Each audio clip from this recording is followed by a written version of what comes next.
Coming to you live from the planet of Pandora, it's the Hand Plus podcast, where each week I, Joe Fricky, and my co host Tristan Mayer break down this week in streaming, whether it's things we watch, things in the news, trailers, anything related to the world of streaming, whether it's movies or television shows. We're here to talk about it and break it down. And Tristan is not in a dark room. He is in the middle of moving, so his camera and everything's not set up. He doesn't even have Wi Fi at his apartment or condo. I believe he is in a condo. So he is working off of his mobile hotspot. So his audio quality may not be the best, but we weren't able to put an episode out last week. We wanted to get an episode out, so we're gonna work with what we got. Tristan, I'm gonna ask you the question I ask you every week. How was your week in streaming? Well, like you mentioned, I moved this week, so I had a lot going on. I didn't necessarily stream as much as I normally do, but thankfully there was a big topic going on this week, a new season of a huge streaming show, one of my favorite streaming shows. So even though I didn't watch a lot, I had a chance to rewatch some episodes of Black Mirror and really get myself prepped for what we're going to be talking about as our main topic this week. Because I watched some stuff, but mostly I was in Black Mirror mode all week and moving mode. Yeah, so we're gonna break down. There wasn't much that dropped this week. We did have Black Mirror, obviously, but that only dropped this morning, and we're doing this episode later than normal. So we will be covering the new Black Mirror season next week. However, at the end of this episode, Tristan and I will be breaking down our top 5 Black Mirror episodes prior to this most recent season. If you haven't watched Black Mirror, it's kind of like a Twilight Zone inspired series on Netflix that's inspired by technology and the internet and AI and all of these things. But let's start off with a little bit of news, and that is Selena Gomez and Jordan Peele are developing a series called based on the graphic novel Coyotes for Amazon Prime. Selena Gomez is serving as executive producer, and Jordan Peele is producing it as well. And the original comic book series follows a town where women are mysteriously going missing. People have described it as Kill Bill meets The Last of Us with a mythic twist. And, there's a character officer, Frank Coffey, who's trying to get to the bottom of everything when he meets Red, a little girl with a katana blade and a mission: murder the werewolf stalking the border, picking women off one by one. This very much sounds like an Amazon Prime series. I think Amazon Prime has found their niche. Like, these studios over time are starting to, these streaming services over time are starting to get their own vibe and their own feel, and they don't all feel like just randomness. Netflix is still gone randomness, but I feel like they are slowly merging more into like the fantasy and animated side as far as kind of what you expect from a Netflix thing. HBO is obviously a little bit more of the high prestige drama. Disney is pretty much only making things off of their IPs, and they'll throw in something else like American Born Chinese. But Amazon Prime feels very much violent, dark sci-fi is kind of what they are gearing towards. And this does, like, you read that and it's like, oh, this feels somewhat like The Boys, like based on a graphic novel, violent. It's a little girl with a katana blade like that. If you didn't tell me what streaming service was making this, I'd be like, it's probably Amazon Prime. Tristan, what are your thoughts on this series and Selena Gomez and Jordan Peele being the two behind it? I'm looking forward to it. We'll see if it actually ends up coming out because obviously there's a lot going on in Hollywood right now, and also Amazon has a tendency to hire big name talent for big shows that end up not ever coming to fruition. So I hope this one does though, because Jordan Peele I think is a great fit for this premise, and Selena Gomez, after all the murders in the building, I'm really curious like what her career is now as an actress and now as a producer too. I'm curious what her role is in the show. Is she going to be a part of the cast, or is she just going to be a producer behind the scenes? And is Jordan Peele like directing every episode and writing every episode, or is he just kind of a mind behind the scenes too? That will be what really makes me either sold on this to watch it day one, or something that I will kind of put on the back burner. Like if Jordan Peele is all in on this, and it's like this is my next project, this is the next Note, this is the next Us or Get Out, this is my next thing, or is it going to be like Twilight Zone? He's involved-ish, but it's not really like his baby. I think that'll be what makes me fall in love with the show, or just kind of have it be there that I might watch but never get to. Yeah, I think it. Time has revealed that Selena Gomez's future is television. I think she was really great on Wizards of Waverly Place. Even though as I got older, I realized she was just doing a Rachel Green from Friends impression the entire time. But obviously, she's found success in Only Murders in the Building. So I think overall in her career, her best acting has been on television, and I think that's where her career is headed. And that's not a negative. That's not a knock on her. I think she could have a long television career. And obviously, Jordan Peele, it's kind of, if he's super heavily involved in this, my excitement goes up, but I don't think it completely goes away if he's just kind of a producer in name only, because the premise does sound interesting. Yeah, I'm hoping for the best. Jordan Peele gives me big like good version of M Night Shyamalan vibes. Like he's doing similar movies and things like that. So this almost feels similar to The Village. And when I'm looking at the premises, maybe he's doing his take on The Village in a way too. And M Night Shyamalan, of course, has done streaming TV too, and I thought it was great work. So hopefully Jordan Peele can keep it up. Yeah. All right. And I believe also on Amazon Prime Video, you watched Evil Dead Rise. I did. This is out for rental on Amazon Prime Video. It comes on HBO Max actually. I think at the end of the week or next week, sometime in the next few days, it'll be on HBO Max. And I like this a lot. It's a revival of the Evil Dead franchise, but it's very different. It's not set in the cabin in the woods. You're not seeing Ash. You're seeing a totally different cast of characters in a very different setting. This is an urban setting. You're set in a high rise in the middle of a metropolis city. So it's very very different than a cabin in the woods. Would give you a strong feeling of isolation anyway. They're stuck in these dark, dingy catacombs that are like grungy and falling apart, and you really get that icky, gross sense of this kind of like forgotten apartment building that they're living in. They're low income. They're kind of the apartment's about to be shut down, so people are kind of like abandoning the apartment essentially. So you get this sense like they're the gut of a society that's kind of like forgotten them, in the premise. And it's similar in a way to the cabin in the woods, but so visually different that it made it so distinct. And I think they play with that setting in a way that makes it so interesting to watch. It goes through some of the Evil Dead lines and stuff like that, but it's never doing like the same scene here again, or like here's an obvious, really, really huge, like just rip off directly from the old movies. Like there's lines and stuff like that, but it's not a rip off. And I think what makes it so unique is that total change in setting and the total change in characters. It's focused on this tight knit family. It's not just random friends. It's sisters and siblings and people who know each other. So when someone's watching their mother turn into a living dead creature and attack them, like that's going to have an emotional reaction more than just watching some random girlfriend you're hooking up with. You get the emotion of the characters here more than any of the Evil Dead movies beforehand. So if you've been one who watches those and you're like, it's just kind of gore and gruesome and violence, but that's really it. I think you might like this one a lot more. There's more thematically to chew on than a lot of the other Evil Dead movies, and I think the performances offer a lot more to attach to than just saying cool lines and stuff like that, which work in the Evil Dead movies. But if you're looking for something more, on the cinematic side, more on the new age horror side, I think you'll like this one a lot. It's a great merge of like those thought provoking horrors about grief type movies, but also just gonzo, all at the wall, gore fest horror. So I think it's a great hybrid of this kind of changing identity of horror between the highbrow stuff and also just the malignant gonzo stuff. So I like it. I recommend it a lot. You can pay for it, or you can just wait and watch it on Max in a few days. All right. And moving over to Disney Plus, where and I lost my spot. I don't believe we had Disney. Yeah, there's no Disney Plus news. I know I watched the first couple episodes of American Born Chinese. Did you watch all of season one, or where are you on American Born Chinese?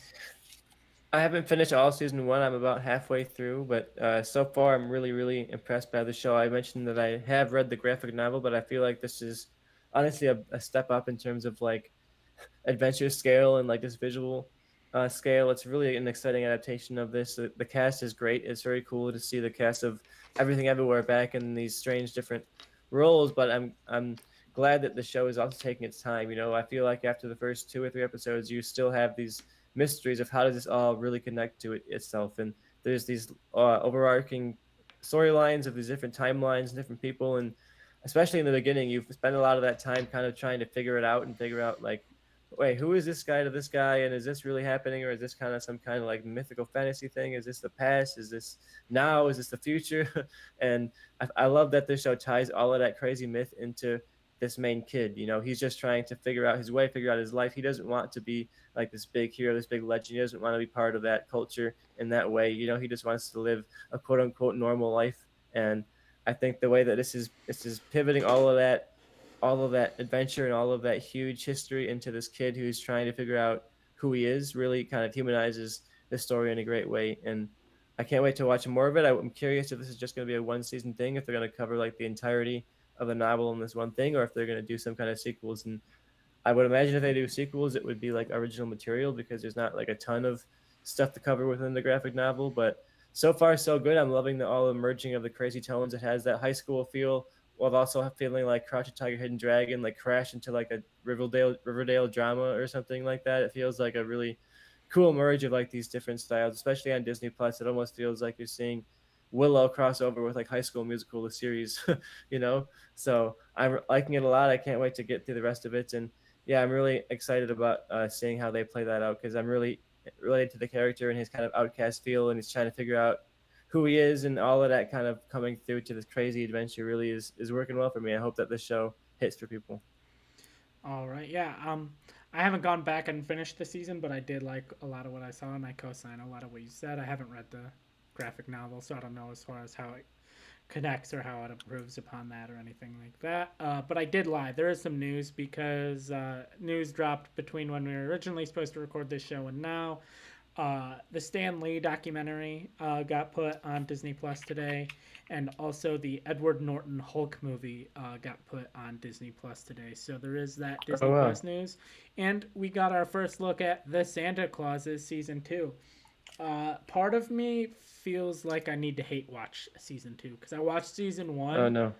and if it happened how I thought it was gonna happen, I would have been like, all right, this is a nice closure on the Santa Claus franchise, but you know, it didn't end the way I think it should have, and now it's just a continuation of this, and I don't care. Like, it was poorly made. It's not that the story is bad. It's not that interesting. As someone who loves the original Santa Claus and even likes Santa Claus 2 and doesn't mind Santa Claus 3, the show was bad. The show was not good. I don't really understand the need or want for it.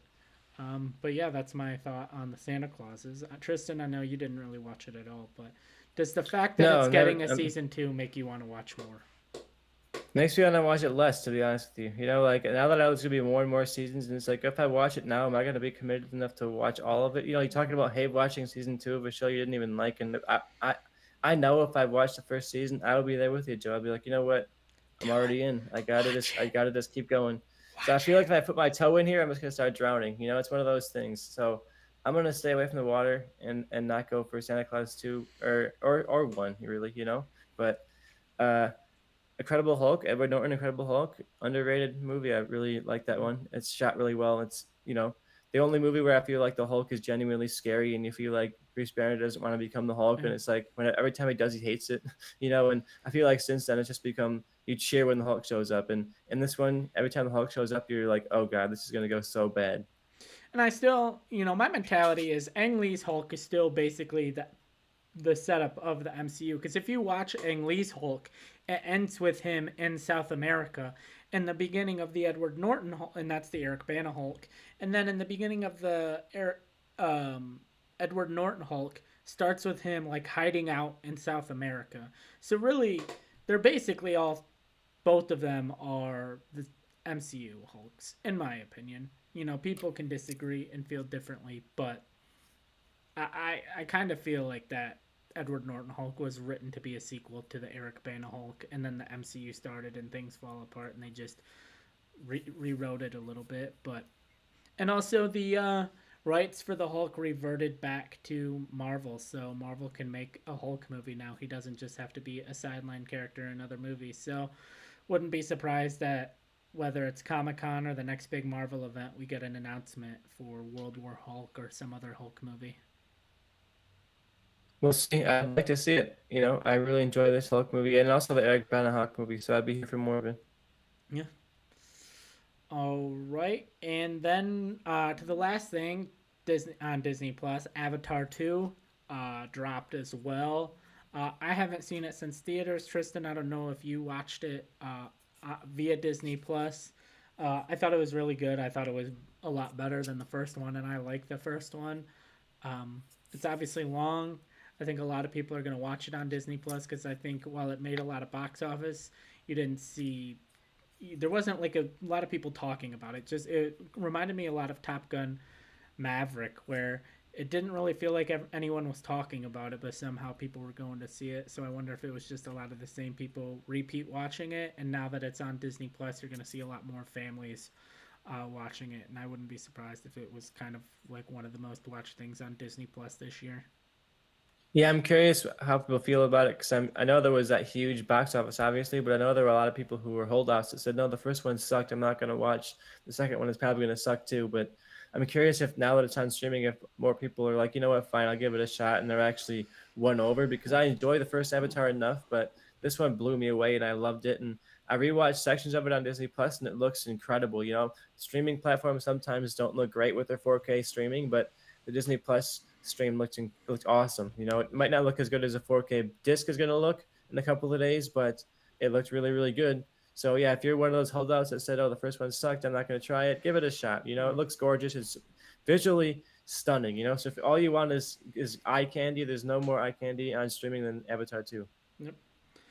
All right. And now over to Max. No real news. We got Velma season 2 announcement. Woohoo. I'm excited for that. I'm Not. probably watching. Yeah. I mean, you thought it got better over the course of season 1. I only watched the first episode or two of season 1 and I had to stop. I couldn't take it anymore. I watched a couple of things on Disney on HBO Max this week though, Joe. Oh yeah, what did you watch? Leading up to the Flash this week, I had to catch up on some of my unseen DC work. Not the most acclaimed, I would say, of the DC movies, but I started out with Supergirl. It Okay. was the spinoff film from the I want to say the early '80s of of Supergirl. It was set kind of within the world of Christopher Reeve Batman, but or Superman, but not really. You know, Yeah.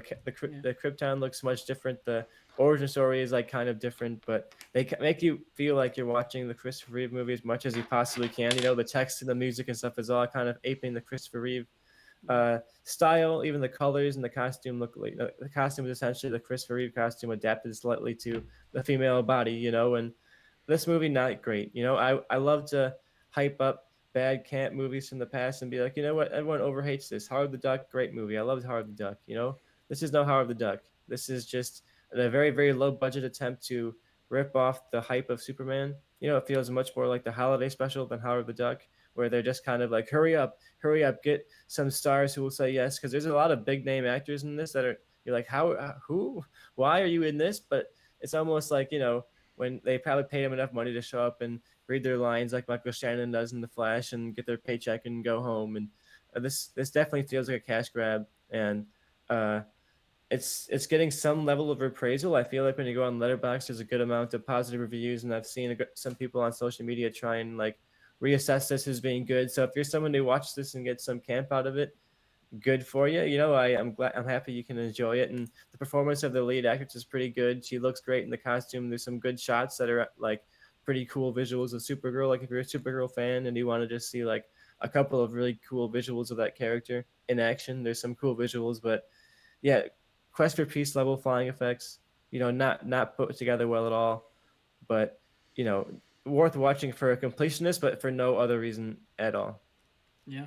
Yeah, I was looking at the cast list. Obviously, Helen Slater is Supergirl. You also got Faye Dunaway, Peter O'Toole, Mia Farrow, and then, like you said, connecting it to the Christopher Reeve Superman movies, you got Mark McClure as Jimmy Olsen, and he obviously played Jimmy Olsen in the Christopher Reeve Superman movies, but I know him as the older brother from Back to the Future. So, Good crossover. all right, you watched Supergirl, and I believe you also watched another superhero movie. I did. I I watched the one DCE movie that I couldn't get myself to go see in the theaters. You know, I saw Suicide Squad more than once in the theaters, in Oh fact, God. and I couldn't get myself to go see Shazam: Fury of the Gods.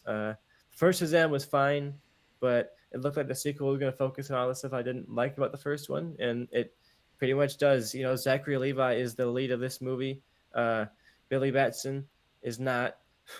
He's has scenes, and they try and make it feel like, oh, the problem is that you're spending too much time at Shazam. You gotta like learn to live in your real life and learn to live in your true self, and like that could be good, but they don't seem to do anything with that setup. It just they say that it's there so that you can feel like there's an emotional arc, but it's one of those things where the characters tell you what they're feeling, but you haven't really seen any of the action showing them feel that. The action is just kind of doofy, dumb jokes and fart jokes, and all of the humor of the first movie just turned up to more dumb. You know, it feels like they went to the more on the armpit humor and more on the we're gonna goof around and we're gonna eat a bunch of junk food and we're gonna say taste the rainbow and do a bunch of product placement for Skittles, and it felt like more of the lowbrow dumb humor of Zachary Levi douching around than like the big kind of merging of the because the first movie had a lot of heart, right? You Yeah, felt yeah, that emotional arc of the mother kind of abandoning her child and the son kind of looking to find identity without any parents, and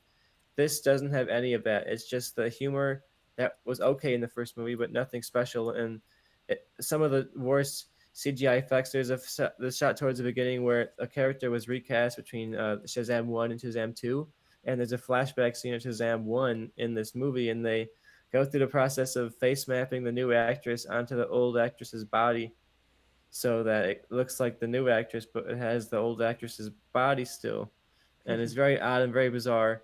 And the big sequence of this team up is like the whole Shazamily on this bridge and this big kind of battle, and it has some cool shots, but it's one of those battles where it's like they cut to somebody fighting somebody, they cut to somebody else fighting somebody.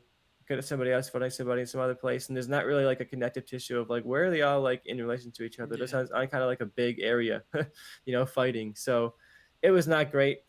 My least favorite of the DCEU, but I liked some of the more unloved movies of that franchise. So I take that how you will, I guess. Some people, if you love the first one, you might get a kick out of this one, especially if you thought the first one was hilarious. You know, if you're really attached to Zachary Levi's humor in that movie, you'll get more of that here. But I found him to be grating and annoying, and I kept just wishing he'd switch back to the kid persona because even though he's not a superhero, there was at least something going on there in the character. But yeah, not a fan. Yeah.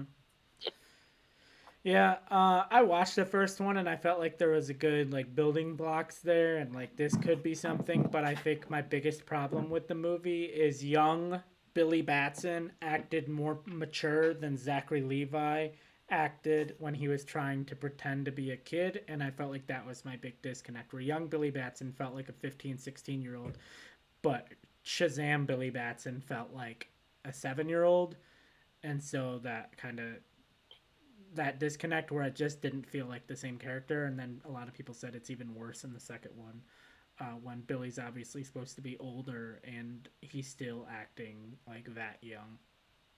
Did you feel that? Yeah, I definitely feel that from this movie. It does not feel like they're the same character at all. And that it was something in the first movie that didn't really work. It worked at parts, there were scenes where you felt that, but in this movie, I never once felt that. I felt like he was transforming into a totally different persona and personality, and everything was changing. The performance and the emotions and everything. And Yeah, yeah, I'm not a fan of this, and I'm between this and Black Adam. I'm pretty happy the DCEU is on its way out because yeah, I don't know what we're doing here with these yeah, movies. yeah. All right, there's something I watched on HBO Max this week, and that's the first episode of What Am I Eating? If you don't know anything about it, it's essentially the Atom Ruins Everything, but it's focused purely on food, hosted by Zoe Deschanel. It kind of has that same vibe as Adam Ruins Everything, where there's a lot of graphics and it feels like a long, like comedic YouTube video, but it was just talking about like healthy fats and trans fats, and it's like educational but written in a way that is entertaining. If you don't like Deschanel's personality, you're gonna hate this show because I felt like it was written with her in mind as the host. Like you can just feel her personality oozing out of the show. But if you're like I keep saying it, but if you're an Adam Ruins Everything fan, I think you're gonna like this show, especially if you have any interest in food. Um, I thought it was decent. I thought it was solid. It's nothing I'm gonna sit here and be like everyone needs to watch this. But if how I described it sounds interesting to you, I definitely check it out. I like Zoe Deschanel, so it might be a nice background watch, Yeah, for the day. yeah. Yeah, I think background watch is like the perfect way to describe the show. I don't think it's anything anyone's gonna sit down and intentionally like binge the entire season as like they sit and watch the show with like that being their primary focus. Um, but yeah, you ready to What move? else do we got? Oh, yeah, I'm ready to move on. What do we got next, Joe? That was everything I got from HBO. All right, yeah, that was HBO, and now we are going over to the streaming service that started it all, basically, and that's Netflix. I watched the first episode of the documentary series Arnold, with each episode, focusing on a different point in bodybuilder turned actor turned governor turned actor again. Arnold Schwarzenegger, his life.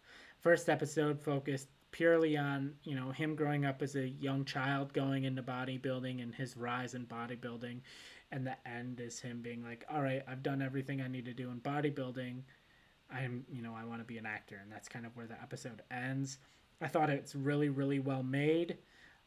It's definitely like a lot more than just like, oh, here's a summary of his Wikipedia page. Like, Arnold is the narrator host essentially of the documentary, so it's not like anything that's going to come out where people are going to be like, oh, they lied, they embellished. I mean, I'm sure, I guess Arnold could lie or embellish, but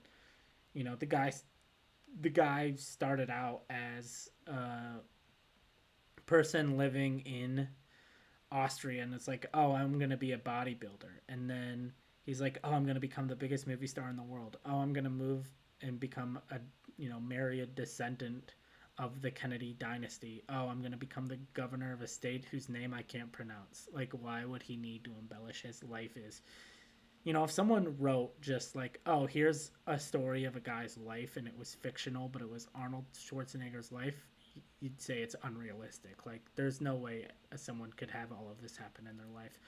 But like I said, very well made, really interesting. I loved it. Um, Definitely going to be continuing this series. Um, I'm very excited to see like his rise as a movie star, and then I hope there's a whole. I haven't seen what the next chapters after the movie star, but I'm curious. I'd love one that's just focused purely on like his run as governor and his time as governor. I think that could be really interesting, and then maybe an episode as his like post, like the mid 2000s to now, like everything involving the scandal when we found out he had a legitimate child or whatever, and everything he's done since then. But Tristan, have you seen anything about the Arnold documentary series? Have you any thoughts on it? Do you have any interest in watching it? Are you there? I did not know there was an Arnold documentary until this episode of the podcast right now, but it's one that I'll be watching. I'm a fan. I watched Pumping Iron back in the day. I check out Arnold Schwarzenegger's life story, and I'm curious. He's the narrator of this. How much of this is going to be like puff to how look how great Arnold is and look how awesome he was at everything, and all those things that were wrong. Don't let's not talk about those. All those affairs, all those other things. Let's not talk about that part of the life. So Hmm. I'm always hesitant when it's like, oh, the person's involved directly. You wonder how much of it's just going to be like a puff piece and how much is actually going to be an informative documentary. So as it goes along, you know, as I watch it, I'm curious to see how much they get into any of the more negative ends of his life potentially. Yeah. Yeah, because like right now, obviously with the beginning part of his life, there were problems, but I don't think any of like the scandals had started yet. So it's hard to gauge right now, like how much of a puff piece is this gonna be, you know? Mm-hmm. Um, but I'm excited to see where it goes. Um, and I'll be And I'll talking about. definitely be watching it. So I'll give you some thoughts on it next week as I get a couple episodes in. All right, yeah. You ready to move on to Black Mirror? I'm ready. I've been ready, Joe. Ready for Black Mirror. It's been so many years since the last season. I can't, 2019 was the last season of Black Mirror, if you can believe it, Joe. It's 4 years, Yeah, I remember for the almost longest to the time. day. Yeah, I remember for the longest time, I'm like, I don't think we're gonna get any more because Charlie Brooker essentially said like, we live in Black Mirror now. Like, I Mm-hmm. couldn't write anything fictionalized anymore because the real world just seems too out there. And so when they announced we're getting more Black Mirror, I was just about as shocked as you could be because I was just has resigned myself to the fact that there was no Black Mirror. But the new season's dropped now. I've anytime I see it mentioned on Twitter or Reddit or anything, I scroll away. I don't want to know any spoilers. I don't know. I don't want to know anything. But I know you watched the first couple episodes. Do you think it's on par with the past seasons? Do you think it's a drop in quality? Where are you at with as far as the quality of this season of Black Mirror so far? You mentioned that Charlie Brooker said that he wasn't sure where to go with the show because real life seems to have become a Black Mirror episode, and you can feel that reflection of that. I think in this season so far, the first couple episodes are very grounded in our core reality. They're not creating any like huge absurd sci-fi reality. There's no like 15,000 merits, whatever it was, where it's like this huge high concept sci-fi or San Junipero. Everything where I've seen in the first two episodes, at least I'm only two episodes uh, into this. I started the third episode and I didn't get all the way through it, but the third episode so far was honestly probably the best one yet. But the first one I really liked. It's very meta. It's about a woman who is a tech CEO, is kind of a loner going through her life, and she turns on a streaming app called Streamberry, which is essentially the Netflix of the Black Mirror universe, and realizes that they've been producing a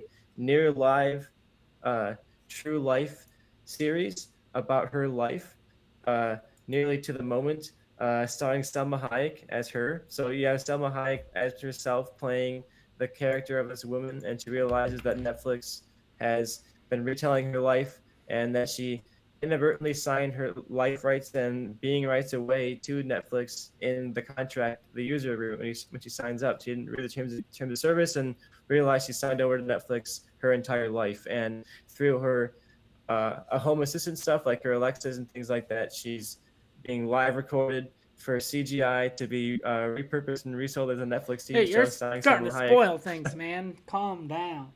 Well, I mean, that's like the first few minutes of the Ah, episode, okay. and I Oh, feel okay. like that's well, not first few minutes, but yeah, I spoiled the first act a little bit for you, I would say, All right. I tried to but like stop listening, and then I'm like, I can't stop. I can't not listen with headphones on my ears. So look, yeah, that's the premise of the first one. She's kind of realizing it's a Netflix documentary that's like about her, and Selma Hayek is playing her.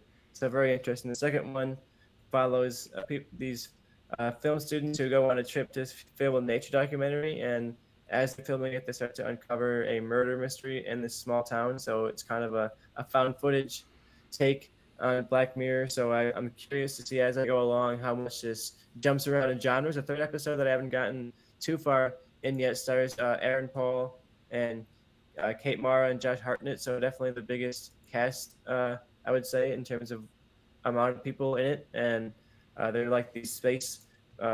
I don't want to spoil too much of these people, but they're two people who are in space, and the rest of it you gotta watch as it unfolds. But uh, yeah, so far I'm really curious. This show is all over the place on genre map so far, and I've heard that there's an episode coming up that is going to go full blown horror. They've been marketing the final episode of this season as a Red Mirror episode. So what does that mean? I don't know. We're gonna have to watch and find out what that means. But so far, so great. I honestly feel like this is a step above the previous season. The last season was a little bit rocky for me. As we get into our list, we'll see how I feel about these seasons as a whole. I think, but this is definitely one of the better seasons so far, at least. And I can't wait to watch the rest of it and see how it goes. A huge cast list, probably the biggest cast list. If you go scroll down, you got Michael Cera and people like that showing up. So uh, keep your eyes peeled for some big names. And yeah, Black Mirror is back, and a lot of that stuff is really relevant to today and to uh, current media. Our true crime obsession is right in here. Our kind of need for real life immediate content all the time, like the constant need for streaming. I feel like is part of that episode. So I'm really curious to see how you feel about it, Joe. And by next week, I'll probably have watched the whole season. yeah, same. My fiance and I are probably gonna start the season tonight. So one thing we forgot before we move on to our list is going back to Max, not HBO Max. You watched The Idol, the Lily Rose Depp and The Weekend show. I Oh just wanted your yes, quick thoughts on that. speaking of terrible, Sam Levinson started so high with the first season of Euphoria, and I feel like his goodwill has dived very quickly, and part of that turned the show into a pure hate watch. I feel like social media is taking all of the extreme level cringe lines out of context to make a chance to dunk on this show, but I go back to watch Euphoria, and I feel like that's definitely a kind of extremist show, and they say a lot of wild things that I feel like people wouldn't necessarily say, but it's sort of like these absurd characters in almost like surreal way. But And this show is kind of surreal in that way. Like the Weeknd's character is so gross and so weird, and the fact that people are like all surrounding him and like infatuated by him reminds me of James Franco in Spring Breakers, where he's like this really weird guy, but for some reason all these like hot women are like clinging all over him, and there's like no explanation in the world of like why that is. But it makes you wonder if Sam Levinson thinks this guy is cool, or is he writing him to be weird and gross? Because the Weeknd in an interview said that, oh yeah, he's supposed to be cringe. You're not supposed to think that he's like hot and sexy, but the way the show is shot, I'm not like sure that's true, you know. And Yeah. there's a lot of extreme stuff in here. If you don't know, the story of this is Lily Rose Depp plays like an up and coming singer who really wants to break it, and the Weeknd is a producer who, because of sexual favors, decides to take Lily Rose Depp under his wing and kind of uh, push her career forward. And the sexual favors are portrayed in extreme detail and for a long time. You know, as Sam Levinson, he seems to like his eroticism. You know, whether it's in Euphoria or it's in Malcolm and Marie, he seems to have a thing for eroticism, and that can be fun. And that can have its place, but there's a line where it feels like you're just being very obscene. You know, and I don't want to feel like I'm some conservative canceling person who's saying, oh, you know, you can't have all of this sex on my TV, but it seems to a point where he's doing it purely to like be gross and be weird and like start a conversation, and there's value in that, but I'm not sure that I'm attached to this. I'm gonna watch a couple more episodes, but I think I'm the only one because the ratings for this have not been great, and I'm a little interested to see like where does he go with this, like what side of the way is he going to be on? Are we supposed to be grossed out by this guy? Does he get his comeuppance by the end, or I don't know what to expect from a little bit of this plot, but I'm in for a couple more episodes, but barely, you know. And that's only because of Euphoria giving me the confidence that this guy might know what he's doing. Yeah. Maybe one day we'll find out. Yeah. You But ready yeah, to? definitely not one to watch with your parents, Joe. If you're feeling like, oh, I'm with my mom and dad, let's Hey, throw on the Idol. You know, we like American Idol. This is like a spinoff of that, right? She's like one of the idols. Put it yeah. on. Hey, I'm the idiot that made the mistake of accidentally. Well, not accidentally. I chose to watch it. I had already seen the movie and forgotten why I shouldn't do that. But I watched Uncut Gems with my parents. So yay me. Oh, a lot of good ones in there. Uh. Anyways, you ready to hop on to our top five? Let's go. I thought long and hard about this one, so I even I did rewatched a couple not. episodes. I didn't rewatch any episodes. I went to Wikipedia, I looked at the episodes list, and then I'm like, this should make my top five. This should make my top five. And then when I went through and I was happy with the five, I put them in order. And here they are. I like it. We'll just alternate back and forth. I'll do my five, you do your five. I'll do my four, you do your four. On and on and on. Um, if it's more than like two, basically, if do we want to have a punt? Essentially, I feel like we should probably both I have the feel same like if number one. Would be my well, I'm assumption. curious. I'm thinking I know I could guess your number one, but I'm it's my also number one. But we'll see if we hit the number one, we'll punt. That's the only one Yeah, we'll punt. that's the only one We'll point. punt on number one. So my number five is the entire history of you, which is that on your list? It is not on my list. No, All right. So the entire history of you, it is that's season one, episode three. yeah, season one, episode three. It stars Toby Kebbell and Jodie Whittaker, um, and written by Jesse Armstrong. Actually, not written by Charlie Brooker. But essentially, the plot is there is a chip you can install in your head that stores all of your memories. Everything you see, it sees, or like basically your eyes transmit information to it. Everything you hear. So essentially, you have TiVo in your head. So if someone says something and they say a name, and you're like, "Oh crap, what was that guy's name?" You can rewind, go back to that moment. You can play the moment where he says, "Hi, my name is blah blah blah." And essentially, using this device, a guy has an assumption that his wife is cheating on him, and it starts a whole fight. And it's very much like, how much do you actually want to remember? Like, you think, oh, being able to remember everything would be great, but it makes you wonder, like, would it be great? Because would it cause you to just question and want to relive moments over and over, even if they aren't the happiest moments? But do you remember this episode, Tristan? What are your? I know it's not in your top five, but is it? You know, is it a respectable top five to you? Like, do you? I Yeah, I'm surprised it's in your pick because I don't really see this a lot in a lot of the top lists. But I'm happy you picked it. I think it's an interesting choice, especially because you mentioned that Jesse Armstrong, who went on to well, after this, Succession, which we talked about a lot on the show. But yeah, the only episode not written by Charlie Brooker, and you can kind of feel it. I remember there being a lot of Jesse Armstrong in the dialogue and the interactions of these characters, and kind of like the like the lower upper class of kind of the characters is very Jesse Armstrong. But yeah, I like this one. I feel like what makes it work is that it's such a classic sci-fi premise. You know, it's like be careful what you wish for, kind of sci-fi. You Yeah. know, you get Yeah. this thing you think sounds great, and you use it for great reasons for a little bit, and then it kind of course, tears you down and tears you apart. But I think what also works for this is that you get the sense that this marriage is going to fall apart either way. Like the technology was just the impotence of Yeah. making it happen. You know, and you feel like that's a lot of what Black Mirror is. It doesn't create technology doesn't create evil, but it kind of like expands upon the evil within a person, you know. And I feel like you get that from this, even without Charlie Brooker involved in the episode. You still get like those themes that I think connect it to the rest of his vision of Black Mirror. Yeah. Yeah. I get that. And what is your uh, number five? My number five is one that may be higher up on your list. It was definitely an award winner, a darling for the Emmys, and that is USS Callister.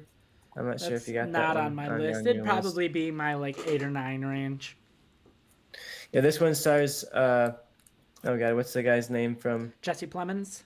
Jesse Plemons from Breaking Bad? He played Todd on Breaking Bad. You also have Christy Milioti who played the mother on How I Met Your Mother. You have Jimmy Simpson from Westworld and the It's Always Sunny. You have Michaela Cole who would go on to be great on the HBO show Destroy Me or whatever. God, I'm not pulling it now, but I May Destroy You was her original production. She kind of like worked on that herself. She's a great actress. But yeah, this is a really all star cast, and Jesse plays this guy who's like a Star Trek captain at the beginning of the show, and he's kind of living his male fantasy. Everyone listens to him and thinks he's like the smartest person of all time, and everyone loves him. And then as you go along, you start to uncover like twist by twist that this is not what it seems to be. And what I love about this so much is that twist by twist nature of it. It's like as soon as you feel like you're ahead of the show, like pull some totally new perspective on you and totally change the way you're looking at the characters.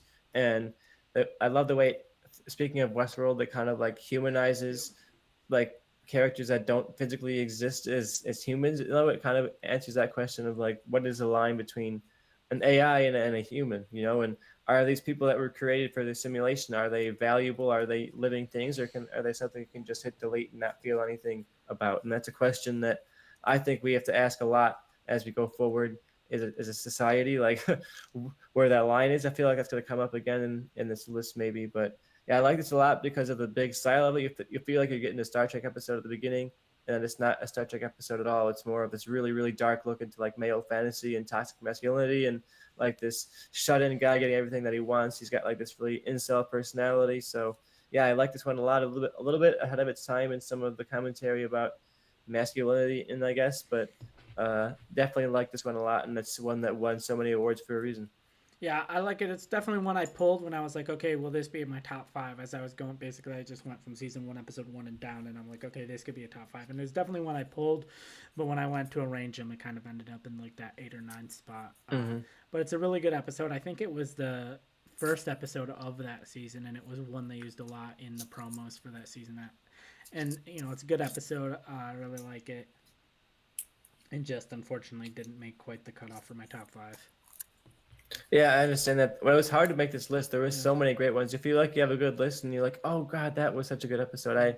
I thought about getting Bandersnatch on here. I had a great time with Bandersnatch, but I couldn't really get it on the list compared to some of these like genuinely great sci-fi stories. You know. Yeah, yeah, yeah. I get that.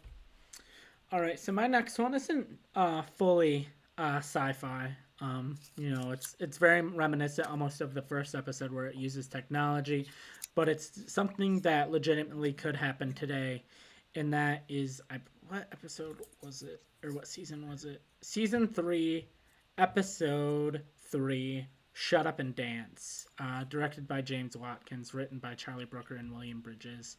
It stars Alex Lothar, who people may have also seen in Andor, and Jerome Flynn, who people have seen in Game of Thrones.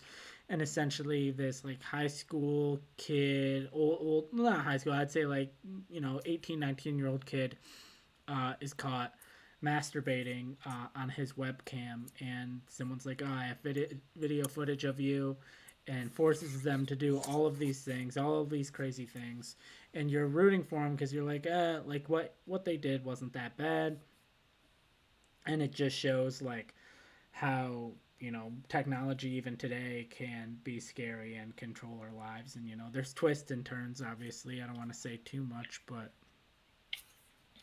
our kind of you get to a point where you're like, are the heroes, or are the heroes the villains? And I think that's another commentary from the episode. But did this episode make your list? I should have asked first before I started talking. It did not make my list. I have one that I feel very similarly about that made the list for me, but we'll talk about that in the next round. But yeah, something I like about this episode, something that I think Charlie Brooker does a lot, is he really makes you question like the nature of who you're rooting for, and like the nature of media is that we want to root for the main character. You see the main character and you assume that they're doing the right thing, and you kind of place yourself in to the brain of that main character. And I love that this one pulls the rug out from under you just in like the last few seconds. Like I remember my dad watched this and he missed that twist at the end. He totally did not catch the reveal of Yeah. the nature of the photography of the what he was looking at on that computer.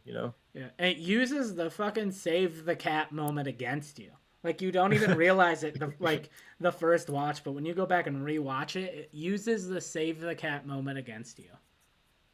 Yeah, and I really like the performances here. I think the uh, not anything really from Jerome Flynn, but I feel like Alex Lawther gives a great like kid out of his element.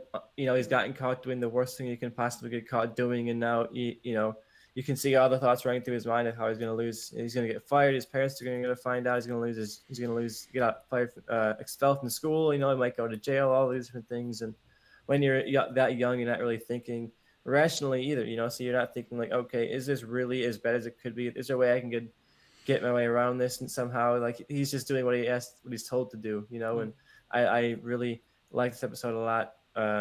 Didn't make my list. It's not one of my favorite episodes of the show. I feel like it's a little too much on the grounded side, a little too on the icky end. Yeah, I Uh, get that. I'm not one that I want to revisit necessarily. But I like the way that it pulls that under you. It's an effective one. You don't want to rewatch it because of like the reasons that it wants you to not rewatch it. Yeah, yeah, I get that. And what was your number four? My number four is one that you maybe on your list as well. It stars Haley Atwell and Domhnall Gleeson. It's called Be Right Back. Uh, That's one that I've watched, and it's fine. It's not like it's not bad or anything. It's just not one I've really connected with. It's not one that's one of my favorites, but I understand why it would be on someone's list. It's not bad or anything. It's just not one I connect with the same that someone else might.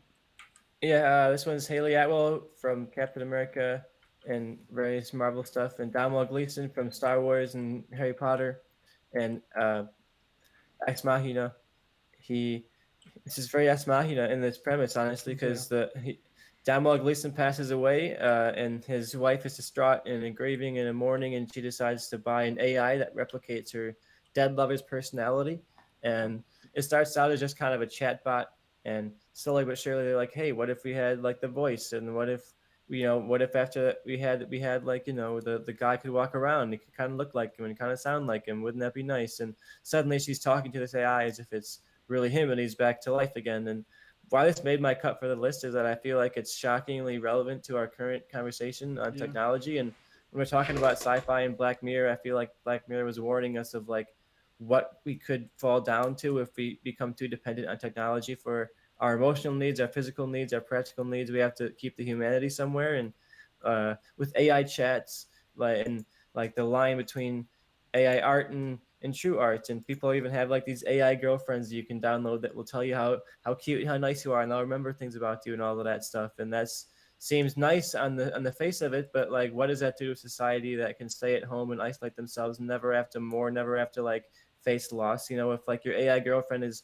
mean to you, you can go in there and change the coding or download a new one or anything to not have to deal with a confrontation. And I watched this episode again, and it cemented itself onto this list because I feel like it really with all of that sci-fi, it still works emotionally. You feel like you understand why she wouldn't want to let go, and you feel like if you were in this situation too, like if you had the chance to have an AI replica of one of your dead parents or your sibling or your son be there with you, you would want to, you would, that temptation would be so strong, and you feel that in this episode. But for me, it got on the list just because of that conversation is so relevant to today, and it's a question that we're literally talking about like on the daily with the writer strikes and with AI art and all of these different AI related questions.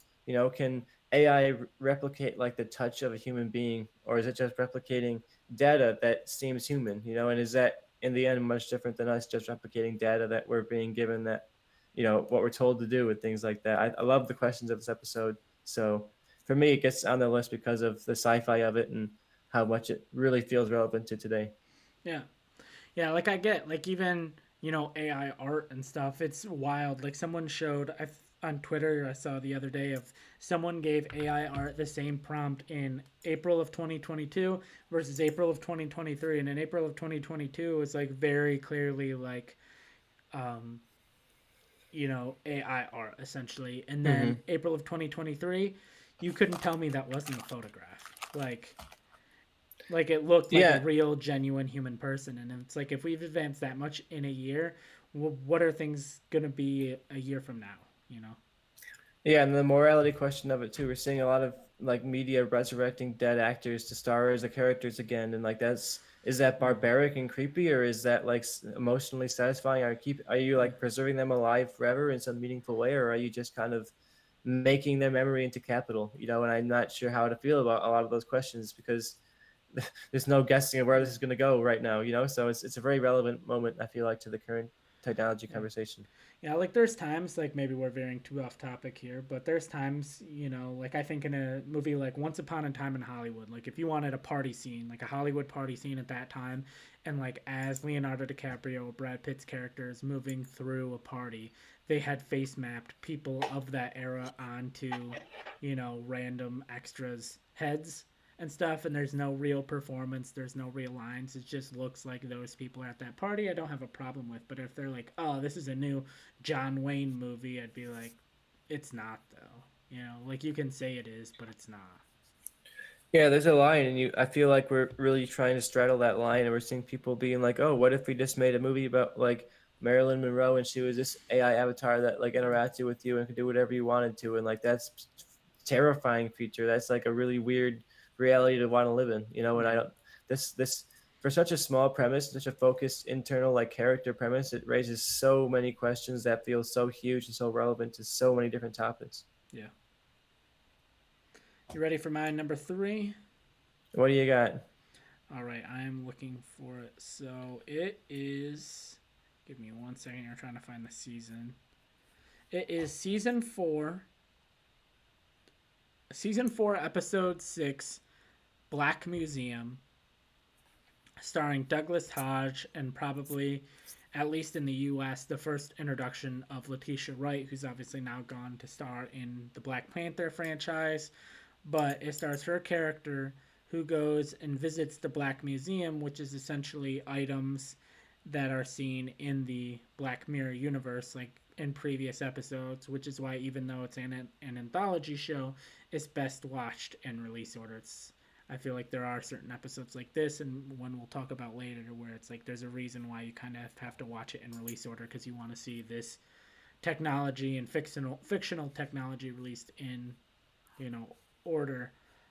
But yeah, she goes and visits this museum, and then in there is a guy who's like essentially like his soul or his memory has, and like as he was on death row, as he was getting prepped on the electric chair, um, is now like preserved in a keychain. So it's almost like you get this weird like torture fantasy almost of like, oh, anytime you're having a bad time, you can like essentially torture this person on your keychain. And I just think it was a cool like summation of all of the different themes and all of the different stuff in the series that we had seen so far. But even like this had the twists and turns, and even kind of going back to your AI of like, are we going to get to a point where we can preserve people's consciousness artificially, and what ramifications are of that. Like, are there going to be people that are so horrific and horrible that we want to preserve their consciousness to continue to torture them, or are there people who are so like smart and genius and so amazing that we want to preserve their consciousness artificially to continue to create and do things, and is it even them? And I think it's kind of balances both worlds of in this episode, where it shows it's kind of a love letter almost to previous Black Mirror episodes, while also continuing to talk about various themes and stuff that we get in Black Mirror.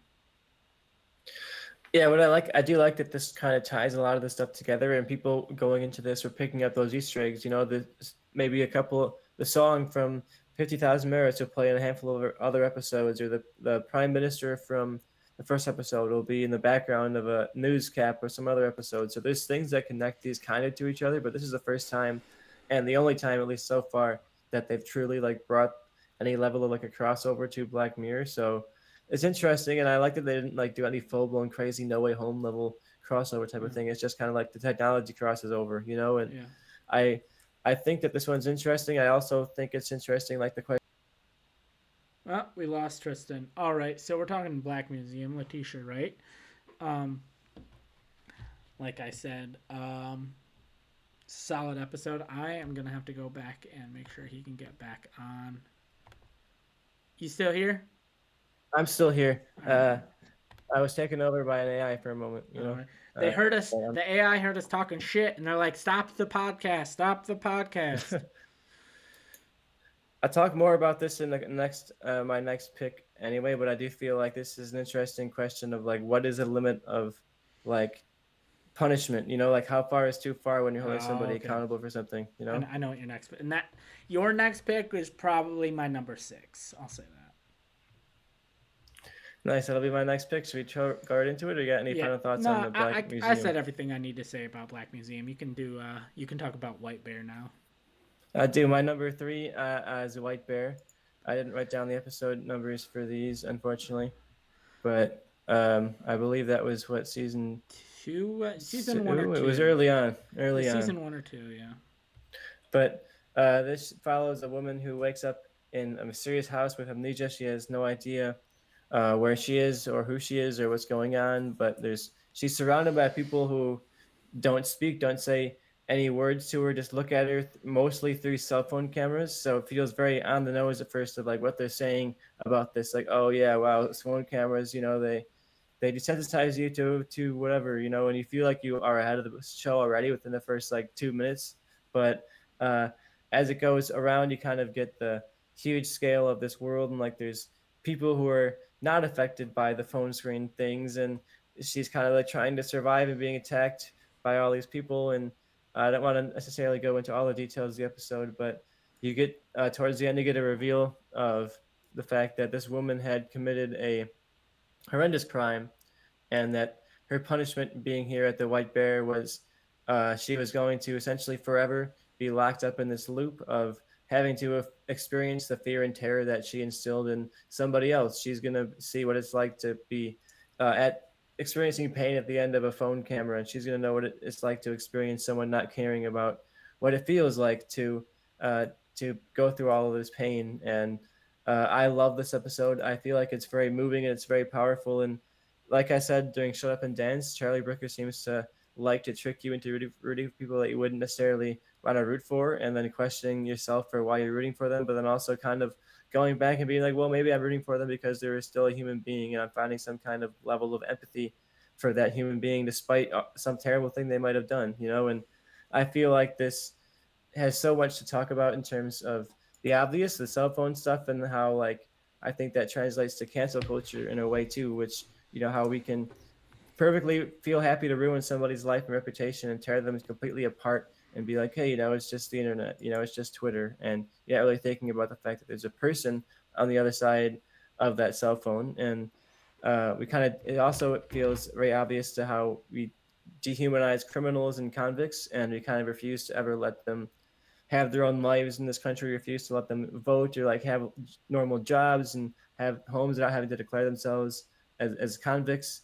I feel like that's something that is definitely part of the show, and that how far is too far? Like at what point is someone not even not even the person that you that hurt you anymore. You know, what are you doing this for? And at what point are you becoming the aggressor? And should you be the bigger person and be like, you know what, this is over. We can't be doing this to a person. You know, and I love that question. I love the ambiguity of like I've seen a lot of fights over this episode and whether or not you should be rooting for this person or not, and what the real problem of this episode is. And I love this. I feel like the question of how we treat criminals in comics in society is one that people are not necessarily willing to have a lot, and it gets a lot of people mad. They say, "Oh, well, you know, they hurt someone, they robbed someone, they did this or they did that," and they don't think about the fact that that's a human being too. You know, and we got to think about the reality of like that's a human being on the other side of this crime, and whether or not you like what they did or think they did the right thing, you have to empathize with like that's a human that's existing that has feelings and emotions too, and I love this episode for dealing with that question so head on, and also doing it through such a crazy, swerving mystery narrative. Like you never quite know where it's going with all these different turns, and I love that for the show. Yeah. Yeah, I agree with a lot of what you said. You know, it's a very good episode. Like I said, it's probably my number six. Well, when I did math it out, everything, it was my number six. It's really good. It does kind of have you question who you should be rooting for, and also technology's role in that. And it's a very good episode. And uh, where are we? Was what number was that for you? That was my number three. All So I right. have two left currently. And that I looked it up. That was season two, episode two. And now we were on my picks for number two, season three, episode two. And that is the Wyatt Russell starring Dan Trachtenberg directed playtest. Dan Trachtenberg has directed some great sci-fi horror movies in Prey and 10 Cloverfield Lane.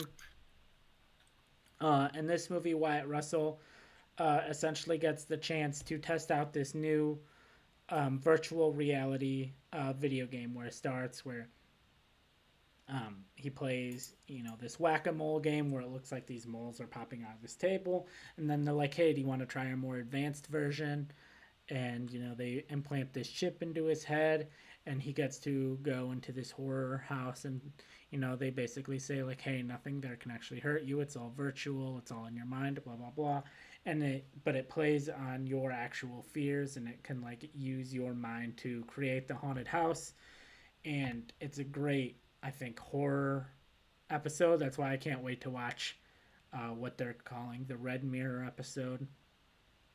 um, Yeah, I'm definitely excited for that one. I'll butt in to say you might be extra excited because that episode is directed by the man behind multiple episodes of Andor. He directed, I think, like five or six oh, Andor nice. episodes. So if you like the Oh, way that looked. all right, I'm definitely looking forward to that one. Was playtest anywhere near making your list?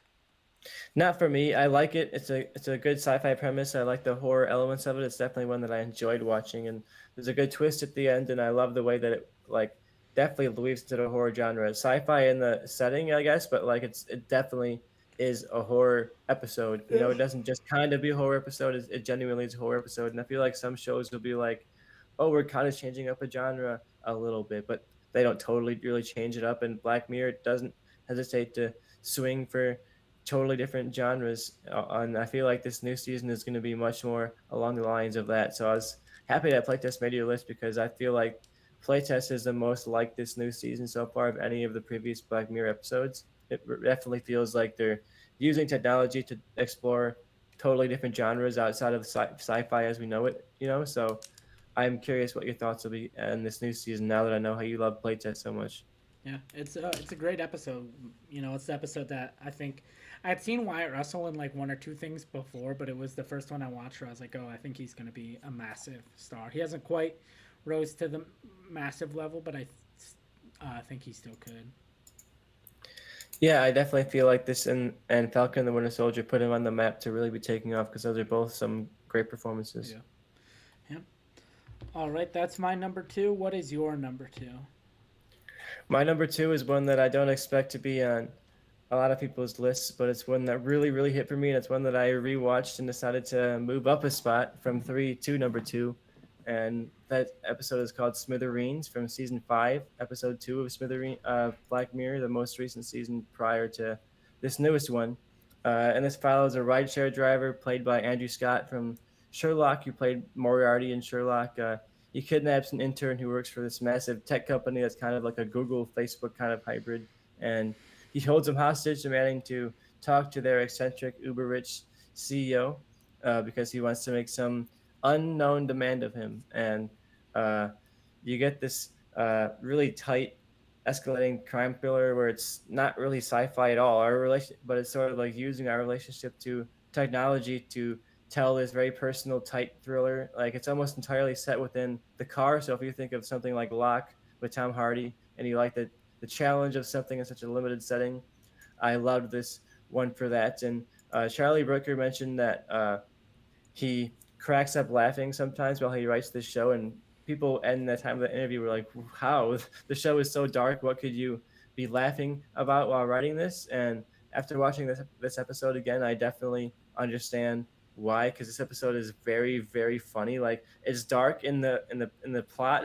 but Andrew Scott's performance and like his escalatingly tense dialogue is so funny, and you can tell he's like completely out of his element and not at all a criminal, but he's like in this snowballing effect where all of a sudden the cops are rolling up on him, and now he's got to get on the phone with like the FBI, and now he's got to call like the CFO of the company because the guy he got is just an intern, so he's got to like kind of go up the corporate ladder over the phone. And I think this is a really funny episode. It's a really shocking episode at the end. There's kind of like this brutal reality check where it brings you back down to reality, and there's also you talk about like stars and people being in Black Mirror. For me, this is probably my favorite in terms of I had no idea that this person was in this episode, and then all of a sudden the actor shows up, and you're like, oh my god, that's amazing! This episode just got like a whole letter grade better for me. But yeah, one that I think is super underrated, and one that I feel like if you should rewatch it if you kind of don't think much of it and give it another look because I feel like it's a great, tight, really focused and heartbreaking thriller with some really fun, like uncut gems level anxiety from Andrew Scott. So check it out, and it's one that I feel like it's underrated because it's so not sci-fi. It's probably the least sci-fi of the entirety outside of the first episode. But yeah, I definitely recommend giving this one another watch if you don't think much of it because it's one of my favorites for sure. I'm gonna be honest, I don't remember this episode at all. I think it was one of the ones where I was going through. I'm like, I don't remember the episode, so I'm not. If I don't remember it, I can't really put it in my top five. Yeah, I don't blame you because it's definitely one that I feel like is not talked about nearly compared to the rest of the episodes we talked about so far. Like all these episodes, I feel like get posted about, especially at number one. I can assume where we're going for number one at this point, but yeah, this one I feel like is not talked about nearly enough. So give it another watch. And Andrew Scott is so funny in this. He should have gotten an Emmy. You know, should have won something out of this one.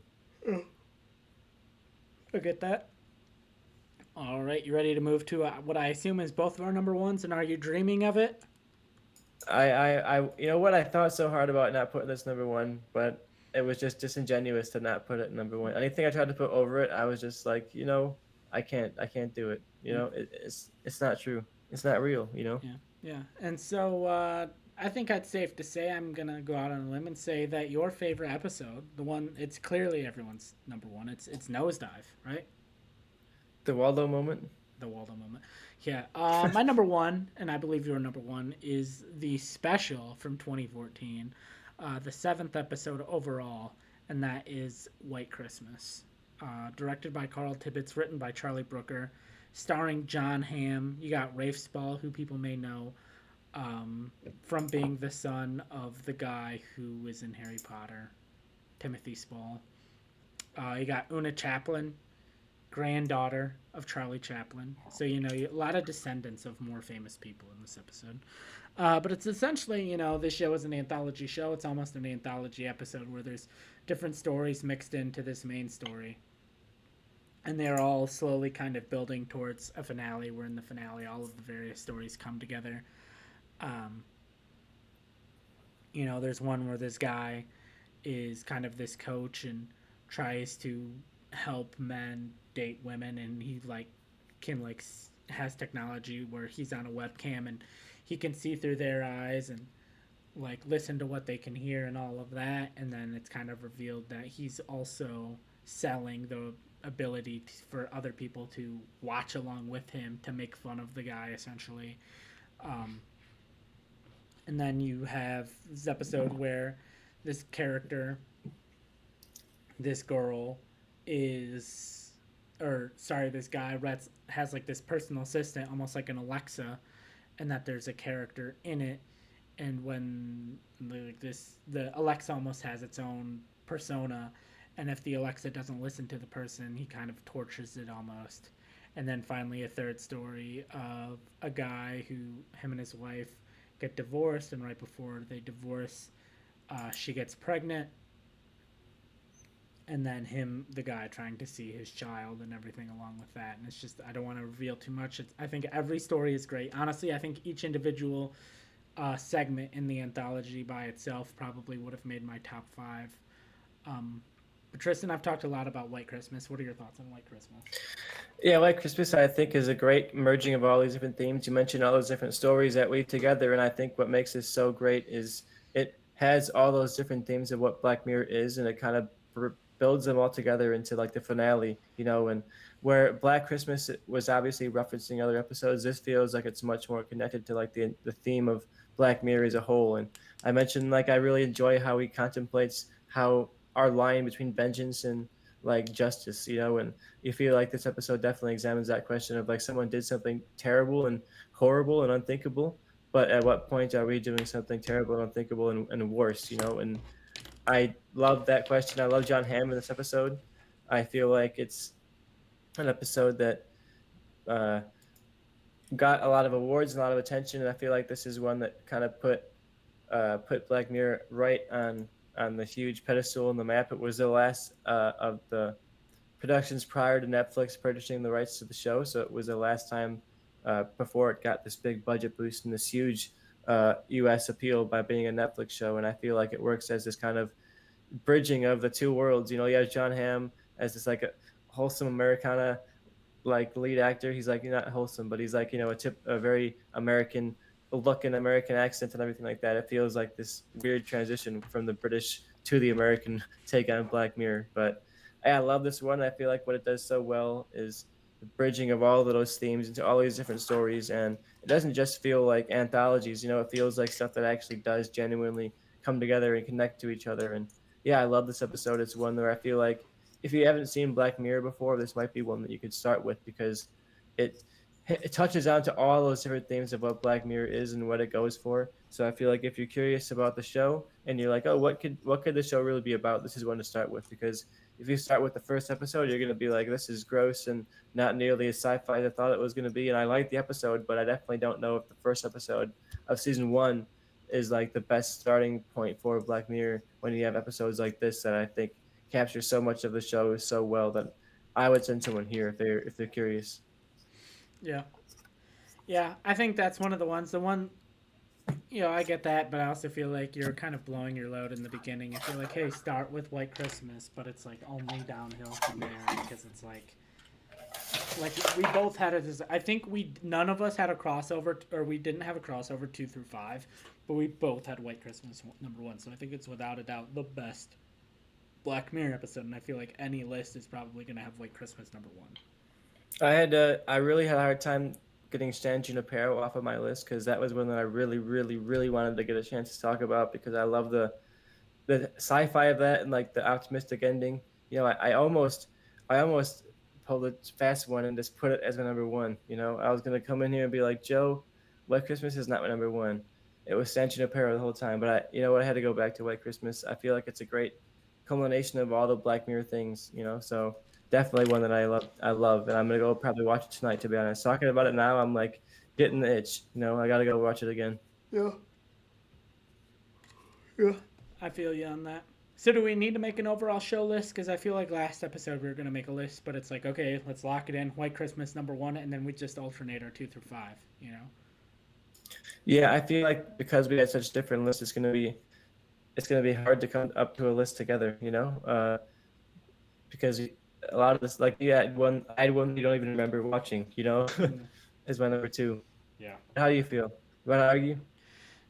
I feel like at the end of the day, what you had White Bear like number 3, and I said that would have been my 6, and then it's like okay, so what? We put White Bear at 2, and then at that point it's like okay, well we just put your 3 at 2, so let's do my 2, and it's just like we math it out, and it's not fun, you know. I had a great conversation though. It was good to Yeah, revisit the highs of Black Mirror. yeah, It's such a great show, and just scrolling down that list to make this episode, I was having a great time being reminded of the highs of that show. Even the weaker episodes, I remember like great sequences or like cool ideas from it, you know. And something like Archangel, where about a woman who really is protective. Jodie Foster directs it, a mom who's really protective of her daughter, and like creates this chip in her head that like erases negative, scary things. Like there's a dog that's barking and scaring her, and the chip kind of erases the dog, so the dog doesn't have to be scared. And that's one that I would put on like the bottom era of Black Mirror, like one of the worst episodes, but still, that's a really cool concept, and there's a great performance in there, and Jodie Foster directs it well. So even for me, even the worst of the show is very good, yeah. It's like pizza, man. Even if it's bad, it's good. and I can't wait to talk about the rest of the new season next week because I covered a couple episodes, but I did not want to go into super details. So maybe next week we can do a whole spoiler conversation. If you've seen all of it and I've seen all of it, we can really like dive into the questions of the episodes, some of our favorites. Maybe we have our own top three or whatever of the season, something like that. Yeah, I'm down with that. So, we're locked in Black Mirror. We'll talk about it this season next week. Are you ready for our last conversation of the episode?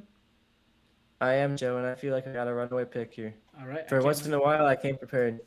I can't wait to hear it. And that is our MVP of the week, or the last 2 weeks, really. Who's your pick? What's your pick?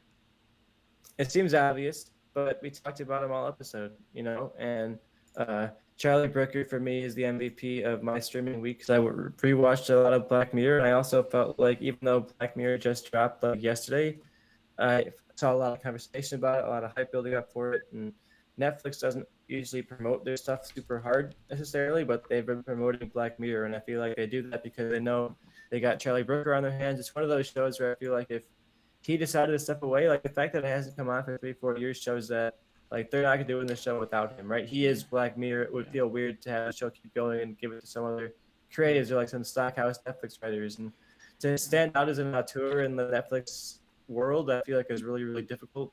So I'm proud of him in a way for being able to do that and keep the show great through all of these changes and all of these different companies crossing, oceans to produce a show on a different continent, and it still maintains the quality, if not improves. yeah. Because at that point, if they were like, "Hey, we're doing what is it? Season 7 would be the next season. We're doing Black Mirror season 7, but Charlie Brooker is stepping away." I'd be like, well, then it isn't really Black Mirror. The only way I would see it's Black Mirror is if they were like, oh yeah, another person who's been co-writing episodes. Like if this season comes out and it's great and I love it, and every episode is Charlie Brooker, or this episode co-written Charlie Brooker and Bob Smith, and they're like, but Bob Smith's taking over in season 7. I'd be like more okay with it. But if it's just some random other person coming in, I'd be like, but it's not Black Mirror then. Mm-hmm, mm-hmm. And I hope that they never do that without him. I wonder if this will be the last season of Black Mirror, but I've been saying that for like 2, 3 seasons at this point. But I'm sure if they make more, it'll be a while. I wonder if they'll give us a special or something like that to tide us over. But enjoy your Black Mirror. I know people want to binge, but for me, it's a show where I kind of want to watch like one episode at a time and kind of like really sit with it and think about it because there's a lot to chew on, and I don't want to shove it all down and then be like starving for the next 4 or 5 years until we get another season. Yeah, and I heard Charlie Brooker said in an interview he used ChatGPT to write an episode of Black Mirror, and he said it was horrible. That's not surprising. Yeah.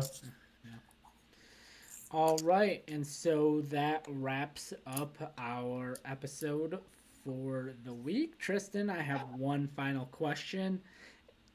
Black Mirror is known for usually having one or two big names per episode at this point. If you could pick someone who hasn't appeared in Black Mirror to be in an episode of Black Mirror, who would you pick? I feel like you could get something really cool out of an Adam Driver in Black Mirror. I feel Okay. like you go for a big star like that. He could bring like a John Hamm type of energy, and I feel like Adam Driver is so versatile that he could be someone where you'd root for him at the beginning, and then I could easily see Charlie Brooker pulling something where you realize that he's been evil the whole time, and the performance will shift just a tiny little bit, enough for you to pick up on that. I think the versatility of Adam Driver would be something that Charlie Brooker could play with so much because you could throw him into like all kinds of different scenarios. He loves those like escalating snowball kind of scenarios where it starts off as like this tiny little sci-fi question, this tiny little problem, and then all of a sudden it's this huge, massive thing crushing a character. So I feel like you give Andrew, or you give Adam Driver that level of stuff, he could be giving you a true high energy performance. I'm down for that. All right.